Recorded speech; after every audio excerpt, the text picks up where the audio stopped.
ఉన్నత చదువులు ఉద్యోగాలంటూ భారతీయులు అమెరికా వెళ్తున్నారు. ఈ క్రమంలోనే కొందరు ఊహించని విధంగా ప్రమాదాల బారిన పడుతున్నారు.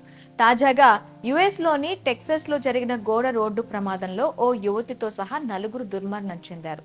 ఇందులో ముగ్గురు హైదరాబాద్ వాసులు కావడం విచారకరం.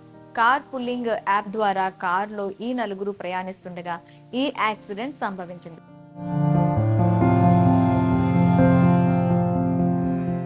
శుక్రవారం అర్కాన్సస్ లోని బెంటన్విల్లేకు వెళ్తుండగా ఈ విషాదం చోటు చేసుకుంది. ప్రమాదం జరిగిన వెంటనే వారు ప్రయాణిస్తున్న కారులో మంటలు చెలరేగాయి.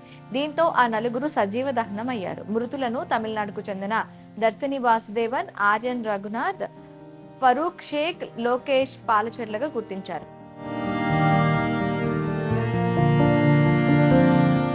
హైదరాబాద్ లోని కుక్కట్పల్లిలో ఉన్న మాక్స్ అగ్రి జెనెటిక్స్ లిమిటెడ్ సంస్థ యజమాని సుభాష్ చంద్రరెడ్డి కుమారుడే ఆర్యన్ రఘునాథ్ రెడ్డి. వీరి స్వస్థలం కర్ణాటకలోని రాయచూర్ కాగా హైదరాబాద్ కు వచ్చి స్థిరపడింది.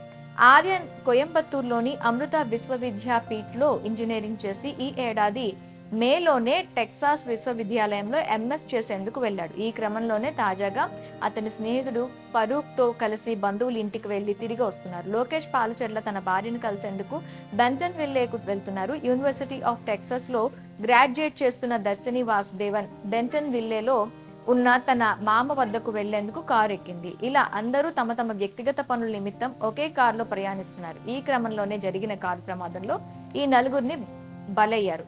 అయితే ఎంఎస్ అయ్యాక తిరిగి వచ్చేయాలని ఆర్యన్ అతని తల్లిదండ్రులు కోరారు. అయితే తాను 2 ఏళ్లు ఉద్యోగం చేసి వస్తానని చెప్పాడు. కానీ ఇంతలోనే కారు ప్రమాదం కారణంగా ఆర్యన్ మరణించడంతో అతడి తల్లిదండ్రులు కన్నీరు మున్నీరయ్యారు. 5 వాహనాలు ఒకదానితో ఒకటి ఢీకున్నట్లు తెలుస్తుంది. వీరు ప్రయాణిస్తున్న కారును ట్రక్ బలంగా ఢీకొట్టడంతో మంటలు చెలరేగి సజీవ దహనం అయ్యారు. మృతదేహాలు గుర్తుపట్టలేనంతగా కాలిపోయాయి. కార్ పూలింగ్ యాప్ ద్వారా వీరి వివరాలు స్థానిక పోలీసులు సేకరించారు. ఇక దర్శిని వాసుదేవన్ తల్లిదండ్రులు కారు ప్రమాదం సంభవించడానికి కొన్ని నిమిషాల ముందే కూతురుతో మాట్లాడారు. అంతలోనే ఆమె మరణ వార్త రావడంతో గుండెలు పగిలేలా రోధించారు. మృతదేహాలను ఇండియాకు రప్పించేందుకు సాయం చేయాలని కేంద్ర ప్రభుత్వాన్ని మృతుల పేరెంట్స్ కోరుతున్నారు.